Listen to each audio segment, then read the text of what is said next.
নমস্কাৰ এই ভিডিঅ'টো সেইসকল ষ্টুডেণ্টৰ কাৰণে যিসকলে ভট্টৰদেৱ ইউনিভাৰ্চিটিত পিজিইটিৰ কাৰণে এপ্লাই কৰিছিলে বা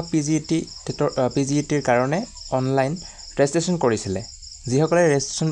কৰিছিলে তেওঁলোকৰ বাবে ভাল কথা যে এডমিট কাৰ্ড ওলাইছে বা এডমিট কাৰ্ড জেনেৰেট হৈছে যিসকলে এতিয়ালৈকে ডাউনলোড কৰা নাই বা যিসকলে এতিয়ালৈকে এডমিট ওলাইছে বুলি খবৰ পোৱা নাই তেওঁলোকে এই ৱেবছাইটত নিজৰ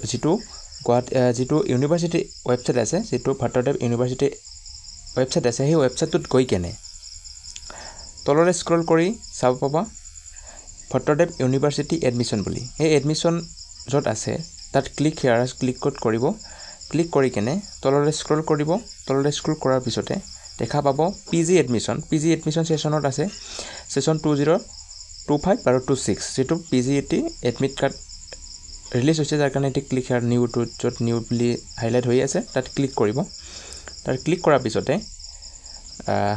ইয়াতে এডমিটখন য'ত ডাউনলোড এডমিট কাৰ্ড বুলি দিয়া আছে এই ডাউনলোড এডমিট কাৰ্ডত ক্লিক কৰিব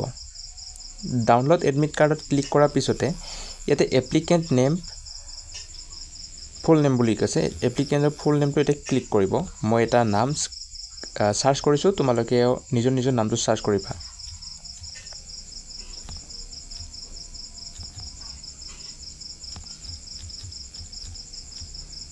এয়া মই নামটো সাৰ্চ কৰিছো নামটো আহি গৈছে তাৰ পিছতে ইয়াতে এটা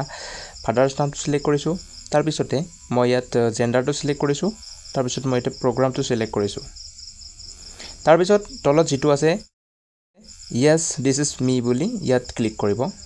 this is me বুলি ক্লিক কৰাৰ লগতে ইয়াতে নিজৰ এডমিট কাৰ্ডখন ওলাই আহিব আৰু এডমিট কাৰ্ডখনৰ অবিখিন ওলাই আহিব আৰু এতিয়া প্ৰিন্ট অপচন য'ত প্ৰিন্ট অপচন আছে ইয়াত প্ৰিন্ট কৰি কেনে নিজৰ এডমিট কাৰ্ডখন ডাউনলোড কৰিব পাৰিব ইয়াতে